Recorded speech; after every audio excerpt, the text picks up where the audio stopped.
आपसे कहा गया है कि बस विजुअलाइज करो, बस अफर्म करो, बस स्ट्रांगली बिलीव करो और सब मिलेगा।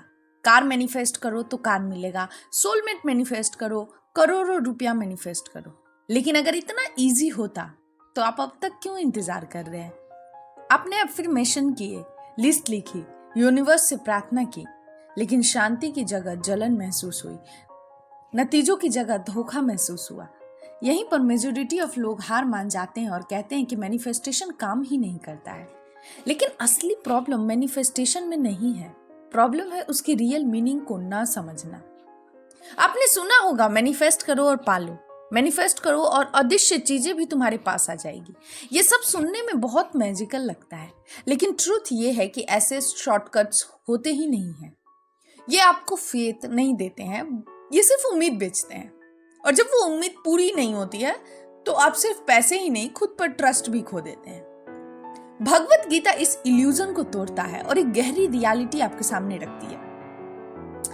चैप्टर 17 का 3रा श्लोक में यह बताया गया है कि मनुष्य अपनी श्रद्धा से बनता है, जैसी श्रद्धा वैसा ही उसका स्वरूप होता है। यही है असली मैनिफेस्टेशन। ये कोई डिजायर हैकिंग नहीं है, ये है फेथ शेपिंग।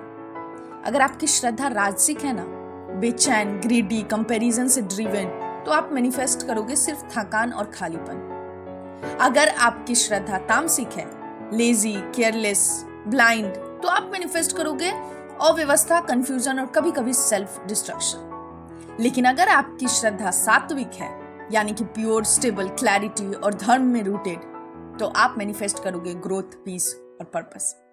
आपको वो नहीं मिलता है जो आप चाहते हैं, आपको वही मिलता है जैसी आपकी श्रद्धा होती है। मैनिफेस्टेशन जब फेल होता है, जब वो दूसरों के ड्रीम से बोरो किया गया हो, क्योंकि फेथ का मतलब है उनका लाइफ चाहना नहीं। फेथ का मतलब है अपने पाथ पर विश्वास करना। जब आपकी श्रद्धा आपके धर्म से अलाइन हो जाती है तो अधूरे कदम भी असली बदलाव लाते हैं। न ग्लैमरस, न इंस्टेंट, लेकिन हाँ, रियल और लास्टिंग। कृष्ण ने कभी शॉर्टकट्स का वादा नहीं किया, उन्होंने वादा किया था फेथ और एक्शन से ट्रांसफॉर्मेशन का। तो फिर सवाल यह है कि गीता के तरीके से कैसे मैनिफेस्ट करें? अपनी श्रद्धा को चेक करो, क्या वो राजसिक है, तामसिक है या सात्विक है। उसे रिफाइन करो। क्लैरिटी, अच्छे संग और माइंडफुल चॉइसेस से अपने फेथ को नॉरिश कीजिए। हर दिन एक्शन लीजिए, सिर्फ विश मत कीजिए। अपने एक्शन को फेथ के साथ अलाइन कीजिए। डिटैच रहो, भरोसा रखो कि फल तब आएगा जब स्वैल तैयार होगी। मैनिफेस्टेशन कोई मैजिक नहीं है, यह है फेथ और डिसिप्लिन से धीरे धीरे अपनी डेस्टिनी को शेप करना। आप फरारी विश करके मैनिफेस्ट नहीं करते हैं, आप अपना डेस्टिनी मैनिफेस्ट करते हो। फेथ और लाइफ एक दूसरे के साथ हार्मोनी में हो।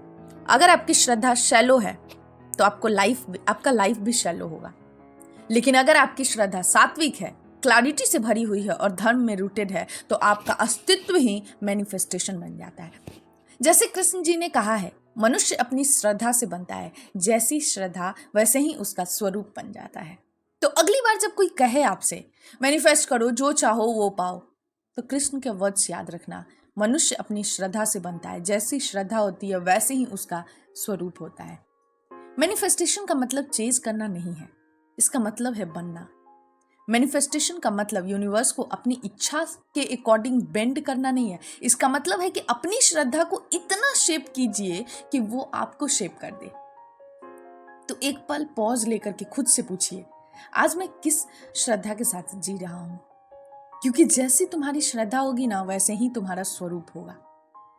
अगर ये ट्रूथ आपके दिल को छू गया है ना, तो हमारे साथ जुड़े रहिए, क्योंकि गीता के और भी कई विस्पर्स आपका मार्गदर्शन करने का इंतजार कर रहा है। बहुत बहुत थैंक यू।